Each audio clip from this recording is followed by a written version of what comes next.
call to the other, as I'm sure all of you can probably relate to in this virtual world today. So a couple of housekeeping items, as we always do. My name is Tina Cameron, and I'm your BOMA Nevada president this year. And as always in our webinar format, you have been joined today in a listen-only mode. If you have questions as we can kind of go along and have it be interactive, be sure to use the Q&A function down there to chat with us. We have somebody that's monitoring the program as we go along today. And just know that if for some reason, if you haven't had anybody or have someone that wanted to join and wasn't able to, the program is being recorded and will be uploaded onto our website within the day or two. So with that, I'm going to go to the next screen. I'm going to say our Pledge of Allegiance today. So with that, if you guys can join me. I pledge allegiance to the flag of the United States of America and to the republic for which it stands, one nation, under God, indivisible, with liberty and justice for all.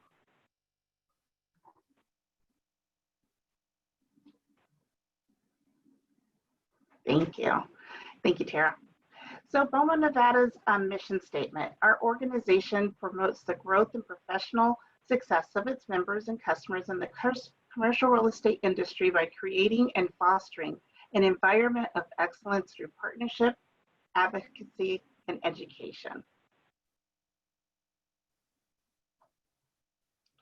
Thank you today to Cox Business, our annual sponsor and our Platinum Business sponsor this year. With that, I'm going to turn it over to Chuck for a second. There you go.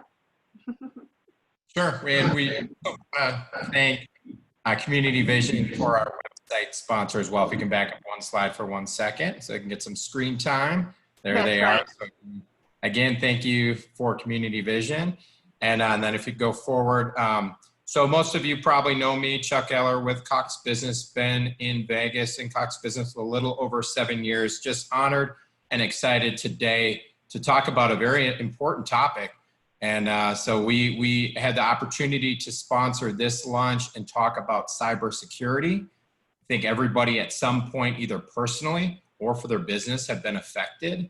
So we're excited to have some experts, a local expert and a global expert on today to talk about what are some of the threats and what can you do to avoid those or mitigate those threats. And so we're excited to talk about that. So I'll keep it short now. We've got a few other things to cover and then we'll get into the program later. So thank you again for allowing us to sponsor. Thank you again, Chuck. I appreciate it.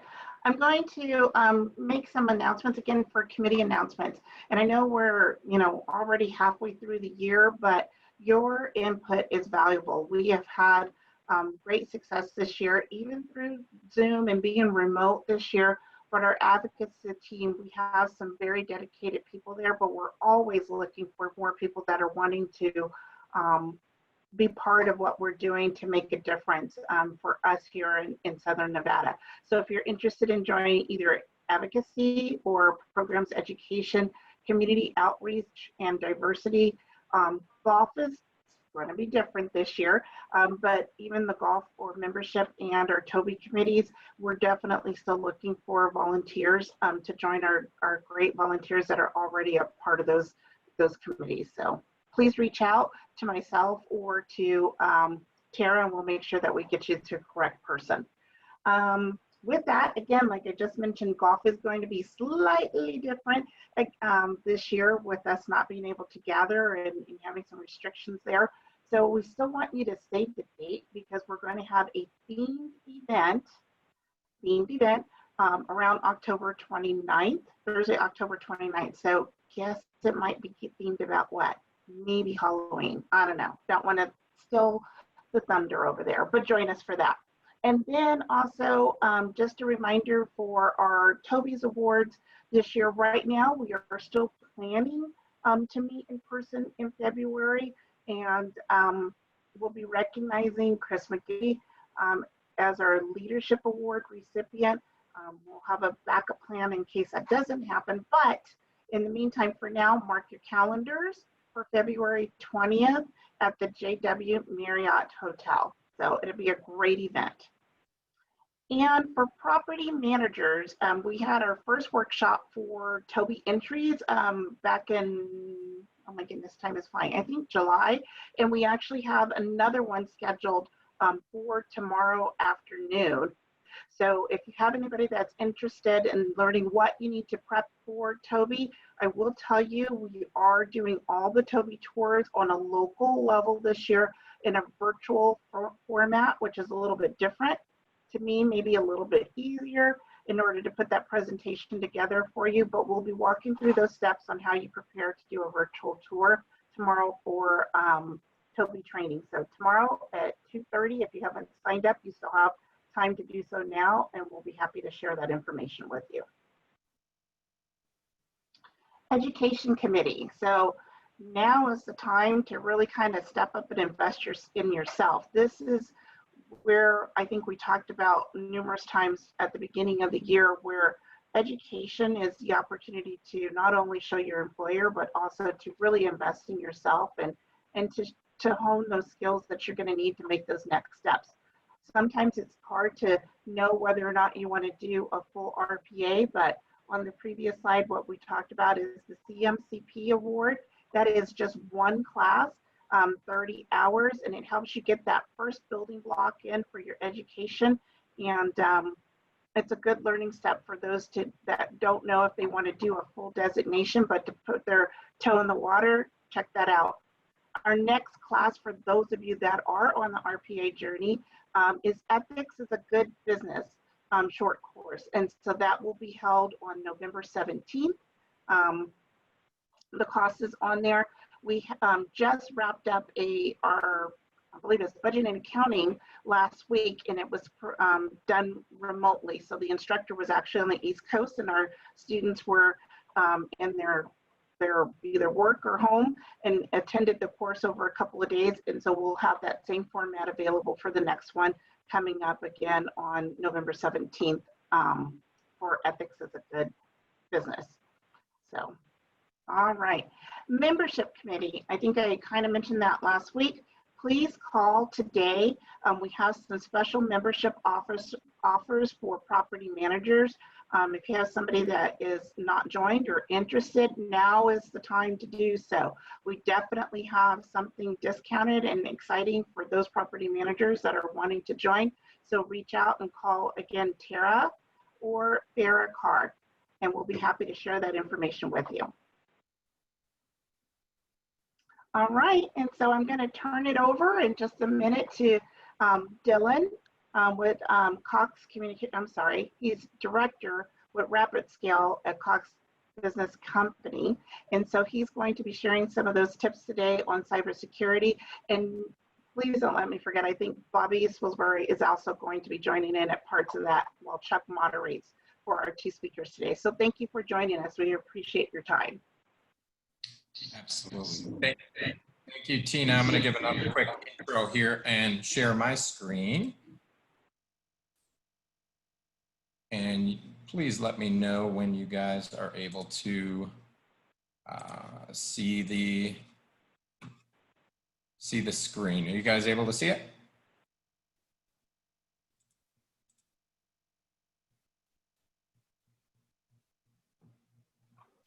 Yes, we can, Chuck. Thank you. All right, great. Thank you. All right. So as you can see, I've already introduced myself. I'm on the far right there. Chuck Eller with Cox Business. I'm one of the local managers here, and will definitely be a resource for anybody that has further questions. But more importantly today, I want to introduce first Bobby Spilsbury, who has a wide variety of expertise. He's owned businesses. He's been an IT director for a huge company. So he's had to deal personally with these threats and other things. And so he's going to share a little bit about RapidScale and Cox Cloud Solutions and how we came to be one company. And then some common things to look out for, that sort of thing. And then he's going to kick over to Dylan certain questions. And then what we wanted to do is kind of have an open forum to allow us to share a little bit of information and then receive feedback and find out what are other things that you would like us dig a little bit deeper into. So again, I've introduced Bobby, and then Dylan is our Director of Solution Engineer. So we're really lucky to have him today. So he's our expert on technology. So without further ado, let me hand the reins over to Bobby, and then we'll hear from Dylan very shortly. Yeah, so I just want to talk a little bit about, we tried to, instead of having like a really big deck here of stuff to flow through, we kept this really simple because this is really about you, it's not about us, right? We did want you to know though that obviously you've probably been working with Chuck for a long time. I have as well. And in that though, we've actually gained in some of the services we do. So that's in, cloud desktops, cloud servers, cloud recovery, cloud security, 365 backup, SD-WAN, all these big words that don't really mean anything. What matters is actually how your business is running. And so we know that for all of us, I mean, I don't care if it's even a kid at work and at home, like right now, because I have kids going to school from home. That's not fun either, right? So there's a lot of changes that are happening. In those changes, we want to know how we can help your business best. In doing so, we have a few things to worry about. One is collaboration. The other part is really about the security of the data that we're putting out there, which is what our focus is today. So our focus today was really going to be on, even though we can do all this other stuff, that's great, but we need to secure the data that's out there now. And so there's some threats that are out there right now. The biggest one probably being right through email, right? Coming through email, so we have security functions for that. So everybody has different solutions. What we want to make sure of, especially with Chuck being, part of your team and everything else on this one, was to make sure that somebody is focusing on the security risks that you have. We're hearing about them day to day, from huge corporations down to small ones, right? And we just want to make sure they're being addressed. So that's kind of what we're going to talk about today. So what we were going to do is hand over for a second to Dylan to find out, what do you think the biggest risks are that we have out there right now? The IT stakeholders in businesses these days, a lot of times are focusing on usually a technology. They're focusing on, the firewall, maybe antivirus on laptops. At the end of the day, what I think is really the biggest threat, and I don't think this is really just my opinion, is really the employees in the company, which is not necessarily the focal point of a lot of IT departments or even security departments. I mean, it's definitely one of those boxes you want to check, but there's a lot you can do to protect the business from its employees, which seems like a strange way to go about it. But if you think about email filtering, you're trying to do your best to reduce the amount of threats that come in via email so your users don't click on links. You're trying to protect the user from clicking, and the malware may not come just from email, it might be in web pages.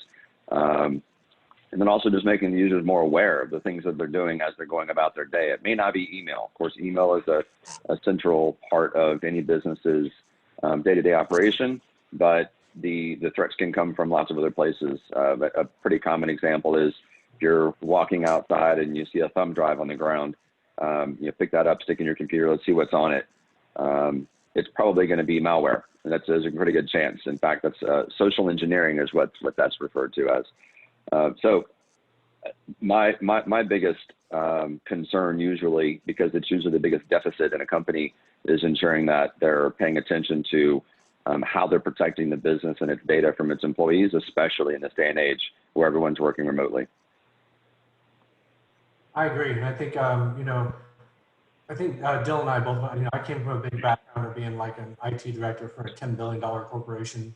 Point being, I know what it feels like to, and I've also had small companies as well that I've owned on my own. I know that it's a really kind of painful experience to figure out how you're going to, they always say like that little comment of, what keeps you up at night or whatever, but there is a lot of stuff that keeps you up at night when there's IT. And right now, I think that's probably even stronger than anything else, because one, we need to be able to collaborate better. Two, we need to be able to, know that we can see all the blinky lights on the server and stuff like that, because now we're not inside the buildings anymore, knowing it's being backed up. So there's a lot of risk, but it's all stuff that can be handled with the team. You know, with the team of people paying attention to what it is that makes things work. And that's kind of what we're here to do, is talk about, you know, what those look like. So we know one of the biggest security risks out there right now is obviously end users just making mistakes, you know. So we have options. Everybody has options to figure out how we could eliminate most of that. And then when it comes down to it, also, it could be that people know that you're, you know, a firm that they want to actually go after, and they're going to do some brute force attacks to your stuff. But like Dylan was saying, for the most part, it's usually not about like firewalls. It's not about those things. It's more about software and how we're gonna handle our users and control that data, and then backing up that data and do disaster recovery and all that fun stuff. But that's So, kind Bobby? of, yeah. Yeah, not to interrupt, but I think you guys have you know, talked about something very key there, and I think everyone on the call would probably be able to identify or think back to some weird looking emails. Some of them have broken English, or some of them have like one misspelled word or name of a CEO needs money. You know, all kinds of stuff. There's been a million different examples. I know for a fact, I'm not going to name any names, but I know for a fact there's a couple people on this call right now that have shared some of those stories with me, and I've gotten some emails from people that were spoofed from them. So they had clicked on something and it's, you know, got a hold of their contact list and sent things out. So what are some of the ways and products that you can use to help avoid that? Since everybody's experienced it, what are some of the things out there that people can look to implement? Again, I know hiring a company like us to implement it helps, but what are some specific things that just from a broad standpoint help to mitigate that? Yeah, I'll jump in on that one.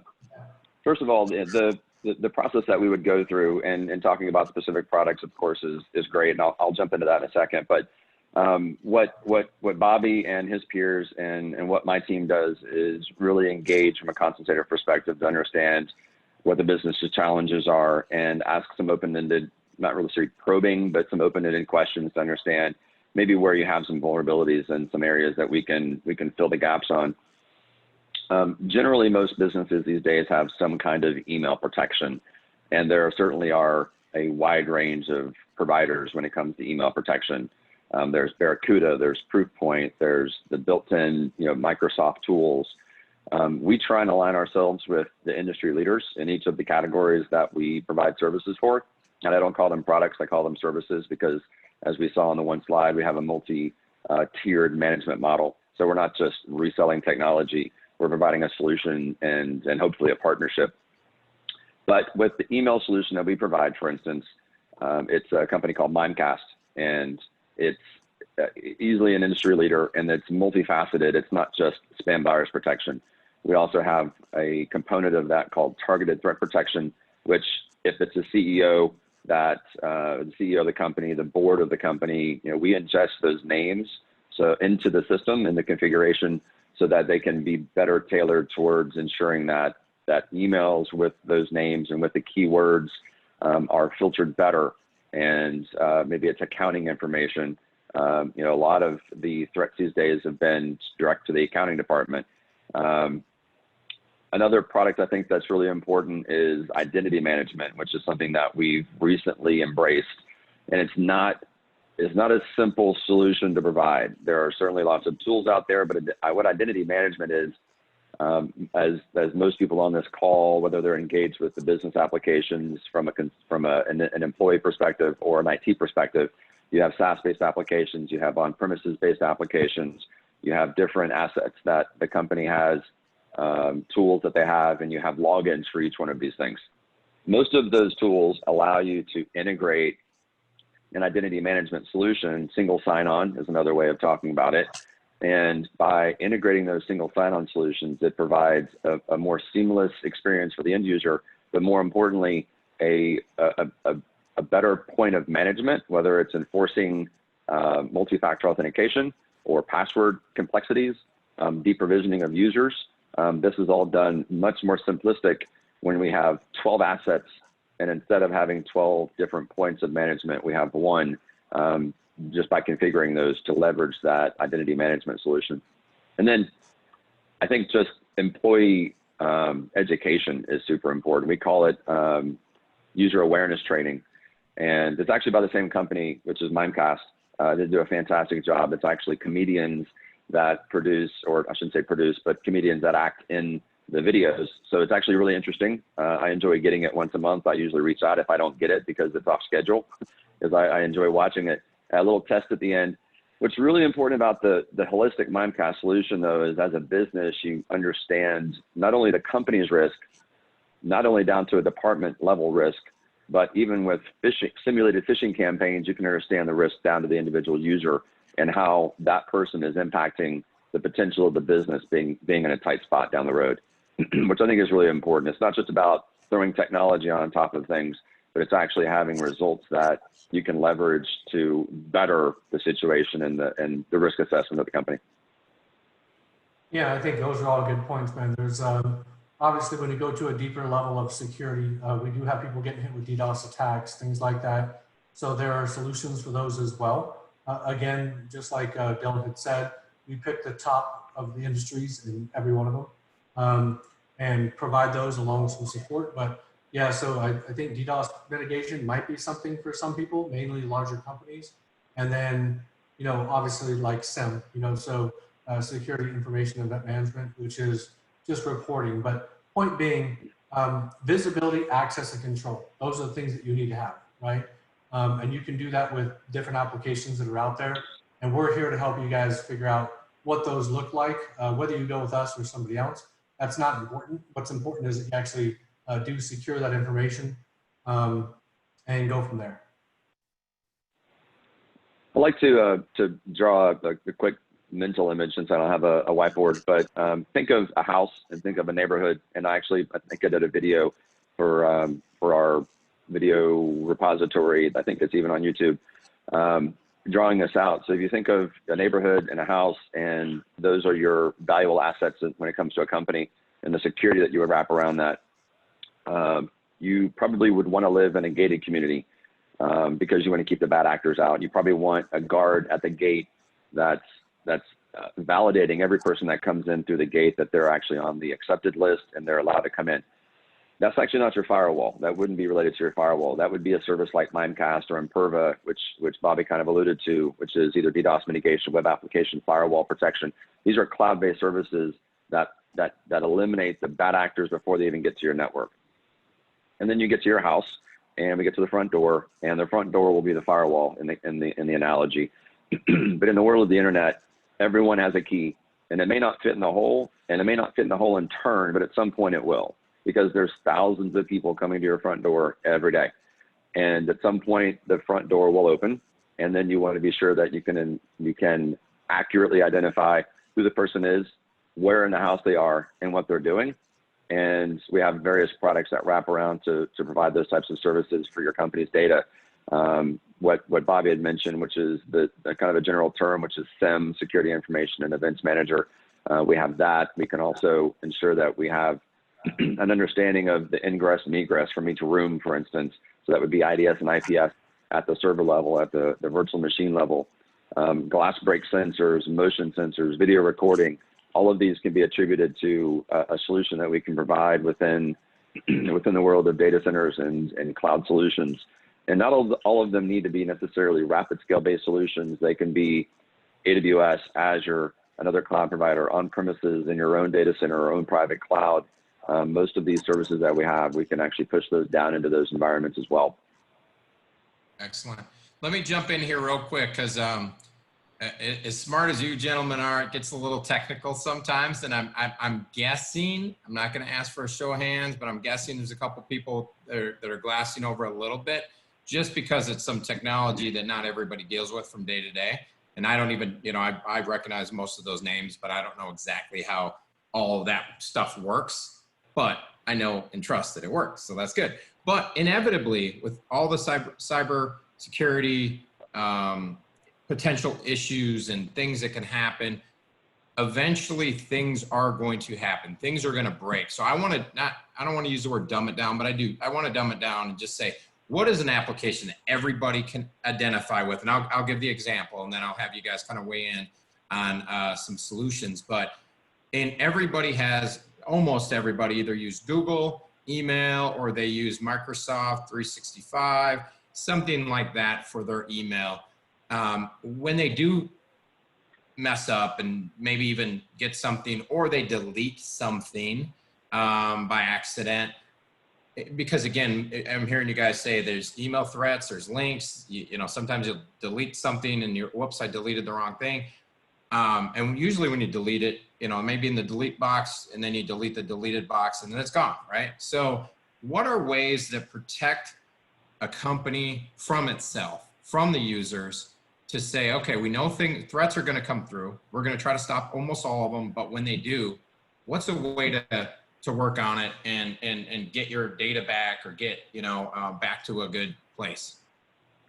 Yeah, so I like to call that Plan Z, right? You've got Plan A, B, C. We can provide a lot of different plans, but at the end of the day, you're failing at your job if you're responsible for IT, if you don't have the data protection plan. And that's becoming more and more complicated for a lot of IT shops because the data is becoming more and more dispersed.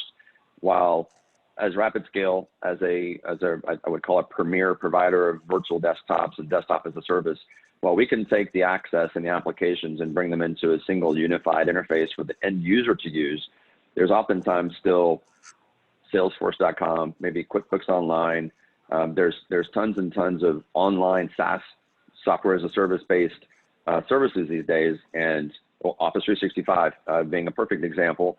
And I don't know that a lot of IT companies really dig in to understand what their protection is in the scenario of those components of the business's line of business applications.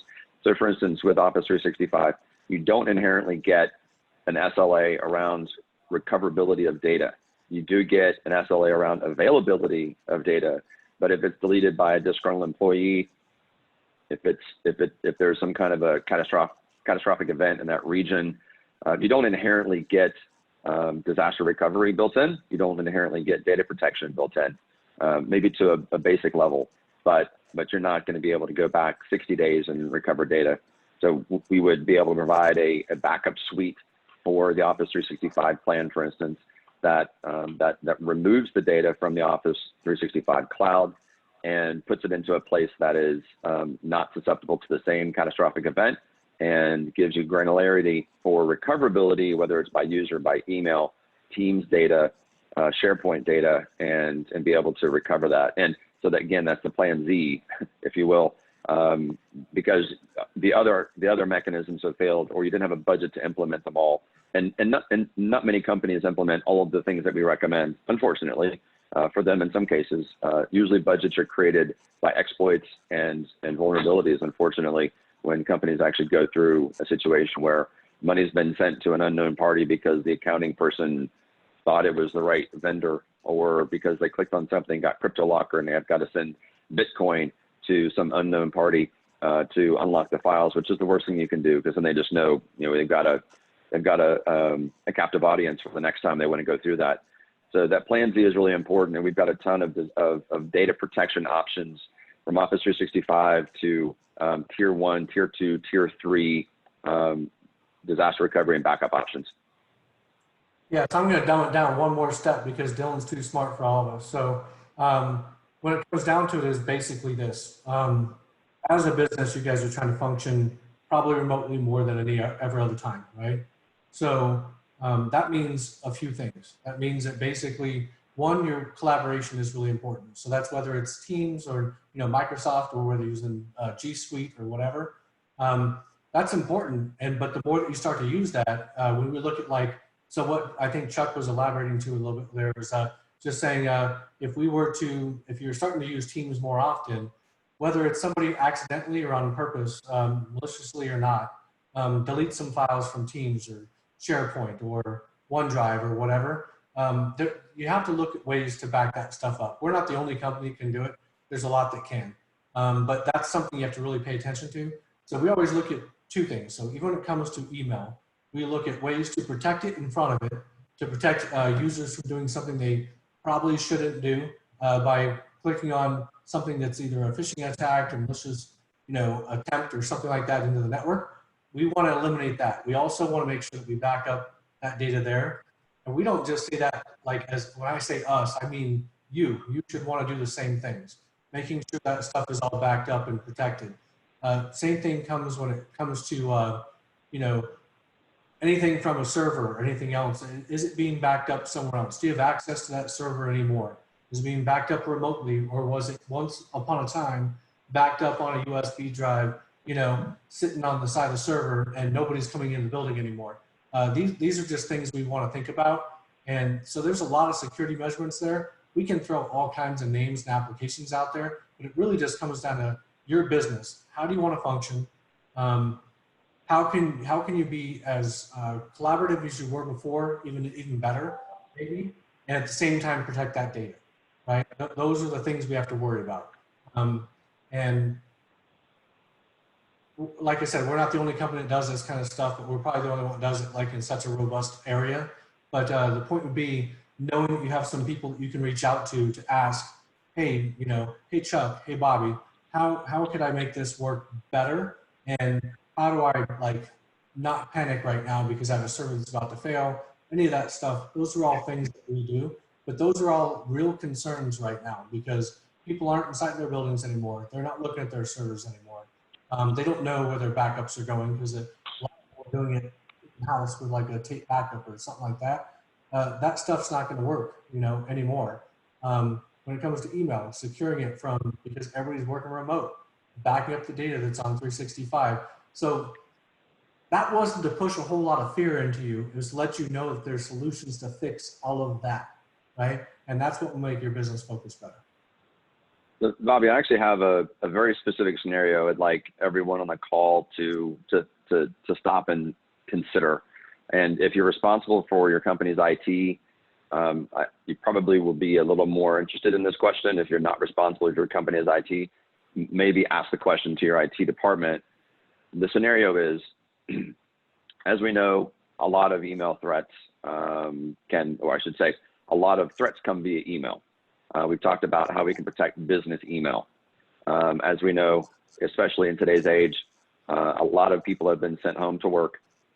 They're probably using a company device to work from, and they're probably using that company device to check personal email, which is, you wouldn't stop and think about, well, why would that be a problem? Well, the company isn't doing anything probably to protect the company asset from threats coming in via personal email. And maybe the company has a policy and a way to enforce not allowing you to check your email. They probably aren't. I haven't met many companies that really enforce that. But they also don't have a way of protecting inbound threats in your personal email. And it could be Gmail, it could be Yahoo, it could be Hotmail, it could be, I think people still use AOL. Those companies will do some amount of, put some amount of effort forth to protect viruses from coming in. But the company is not going to be able to hold them accountable if for some reason a threat comes into your email. We actually have a pretty slick way of protecting those end devices from scenarios where a threat may come in, and it might not be from company email, but it might be an embedded link in a web page. It might come from personal email. Anything that, any of those, really those two mechanisms is the main way it's going to come. And it could be a file you get from Dropbox. You click on that, it's going to have either an unknown address or a known bad address. And we have ways of protecting from that. And that's probably one of the biggest gaps that not many companies think about, but I wanted to put that scenario out there. Excellent. No, thank you guys. Those are some real life scenarios. I think, again, everybody's seen the issues with, accidentally deleting something, but more so like the upfront stuff where they're getting the phishing, they're getting the scams, that sort of thing, and the fraud. And to be able to, I think I put in the chat, one of the things you mentioned was education. And so a company like Mimecast does a great job of actually putting together a training for the staff, and they'll send out tests. They'll send out test phishing emails to see who actually clicks on it. Luckily, it doesn't actually do anything. It doesn't harm your business, but it'll tell you, hey, this was a test and you failed.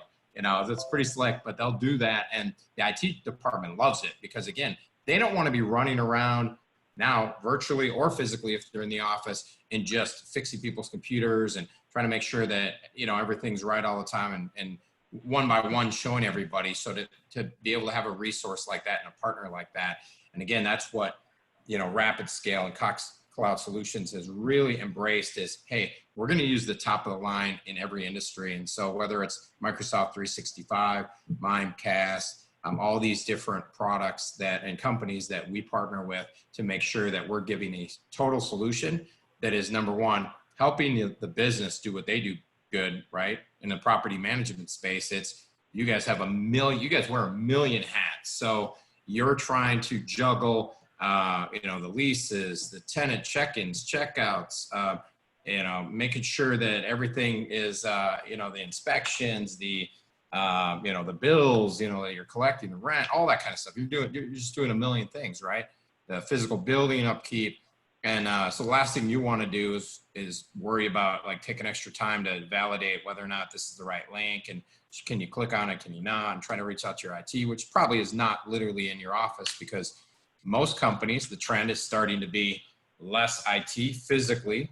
You might be outsourced to a third-party IT or something like that, and the trend obviously is going into the cloud. So when the information is leaving your office and going through the internet to the cloud somewhere, it just makes it that much more important that you've got the right kind of protection and everything in place. So, and one of the things that I think is another futuristic that I'll ask Bobby and Dylan to kind of weigh in on, and I think one of you talked about it, but desktop as a service is another way to help protect data and help the company protect its data. And I could see, I don't know, 5 years, 8 years from now, there's not going to be a business that has physical hardware and space on a computer to actually save stuff. It's all going to be saved somewhere in the cloud and backed up remote and that sort of thing. And you won't have the ability to do anything or harm your computer. It's just a piece of hardware and it connects to your virtual profile. So can you guys talk about that a little bit more? And then I do want to still open it up to the group here. It could be anything. It could sound silly. It could be just something you've been dying to ask, or, you know, a funny story, whatever. If you have anything you want to share, go ahead and please put it in the chat. I don't know if we have the ability for anybody else to actually speak at this moment. I think we'd have to have them request it and have them add it, but you can please put that in the chat and we'll read it out for sure. So, but can you guys talk about desktop as a service a little bit? Oh, go ahead. Yeah, I'll talk to Daz for a second on just a business level, right? The business level fact is that, yeah, Daz is definitely taking over the future of everything. Again, I can even throw that back down to right now, my kid trying to do her homework at home off a Chromebook that they don't know how to do anything on there, right?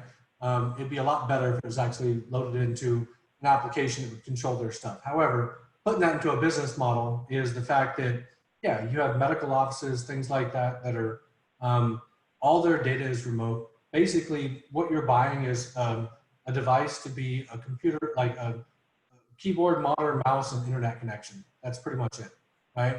But all your data is going to stay in the data center somewhere, which is a lot more secure. It's a lot better.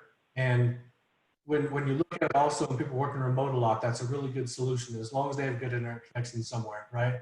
But definitely the way that the future is going to go, I don't think you're going to have a whole lot of people. You even see Microsoft right now, you know, they don't sell licenses like they used to, right? And buy them for a period of time. Now it's just buy it on a monthly basis, keep it renewing. And it's a lot better solution. It's going to keep things up to date, keeps them more secure. So that's the business solution behind Daz. And then Dylan's obviously going to tell you the technical version behind Daz. I was actually going to dumb it down a little bit. Oh, go ahead. We've been doing desktop as a service for 13 years, I believe. So, enabling companies to have a mobile workforce has been status quo for us.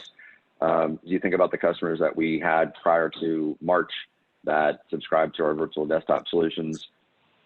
They didn't skip a beat for the users that were using virtual desktops.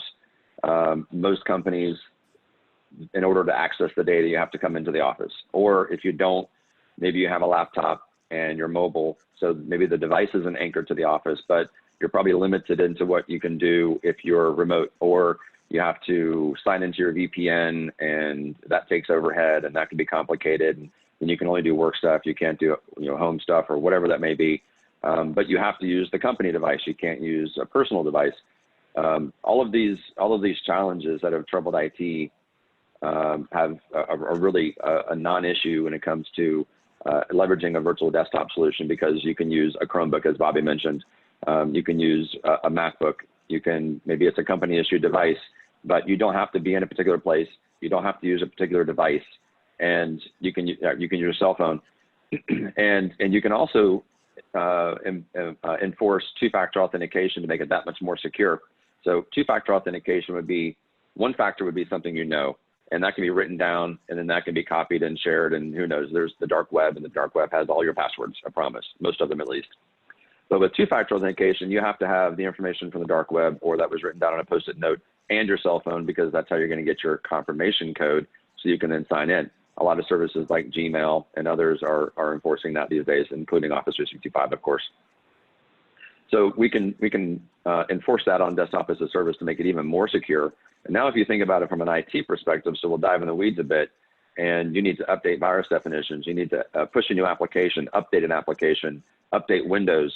All that gets done on the back end. It all gets done potentially in the middle of the day. I mean, imagine how convenient that is now for IT to be able to do some of their maintenance in the middle of the day as opposed to 2 a.m. And then that can be pushed out to users in a automated fashion overnight, and not necessarily by someone who has to wake up at 2 a.m. And that can be done to thousands of laptops as easy as it is to one, or I should say thousands of users, because we're no longer talking about pushing out updates to laptops. So tons and tons of advantages. And like I said, our customers that had already subscribed to this were already enabled to go mobile, and probably were already mobile and didn't skip a beat when they had to be sent home for being locked down. Hopefully that helps. No, it does. Good job, man. Chuck, we'll probably pass it back to you here really quick, because I think we're running out of time here. But, appreciate you guys' time. There's a lot of information. We have a lot of people who can answer your questions, I guess, is the biggest one. The biggest one for you guys is obviously just, what is your business doing now? How is it operating? How can we help, right? And knowing that anything that's inside your scope of what you think can happen, we can pretty much do. And we're not the only people. There's other ones out there as well, but reach out to somebody who has the knowledge to help you guys out. But know that right now, yeah, data is most important. Got to secure it, got to protect it, got to back it up, got to do those kind of things. And all the other brands and names that are out there for us that we could throw out there don't really matter. It just comes down to how we make your business better. Excellent.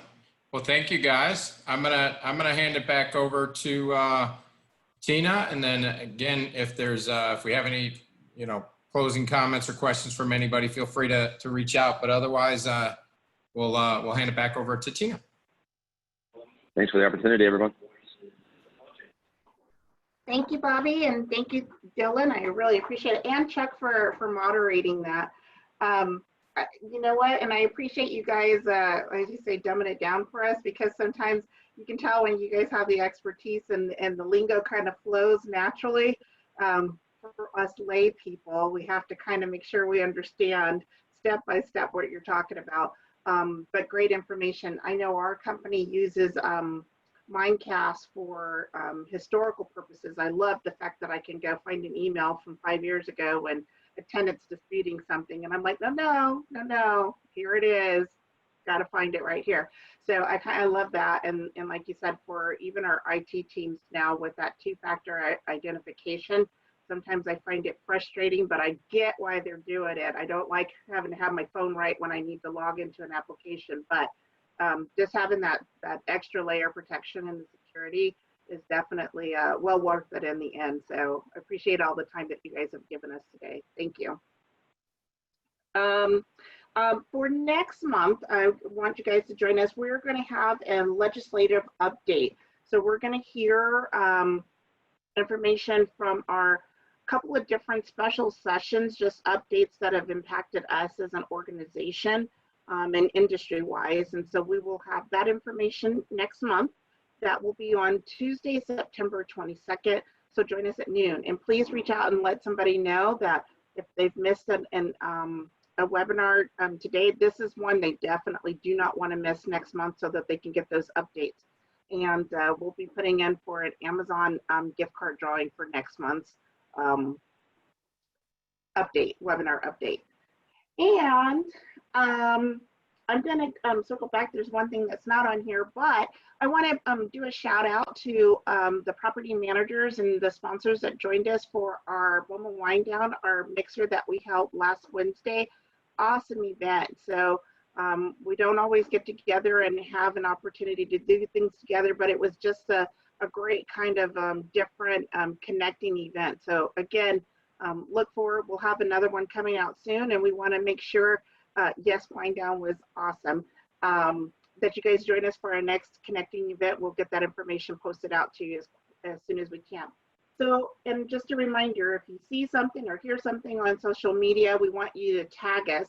And so make sure that you're tagging us either on Facebook, Twitter, Instagram, and LinkedIn. We have all those abilities to be able to link in and connect with each other. So do shouts out on there, or if there's information you want to pass along, we'll be happy to share that. Managers Forum. I mention that every single month. If there's new things or questions that you have that we haven't covered, or it's in between, you know, webinar dates and you have a question, reach out onto our website at bomanevada.org and pop something into that discussion forum, and we'll get back to you as quick as we can with information as soon as possible. So, all right. And before we sign out today, I just want to thank all of you again for joining us. I know in the time of Zoom and getting the Zoom fatigue, just joining and taking that time out of your day to learn something important and sharing that information with your fellow cohorts at work and other associate members. I just appreciate the time that you're taking to join us today and to share that information with someone else. So be sure, as we're joining or signing out today, that you take our survey. We want to hear feedback from you on additional topics. I think we've got some things lined up in the future that you like, but if there's something that we haven't covered, you still have a question on, please be sure to take that survey and get that over to us, and we'll make sure that we get a response back to you.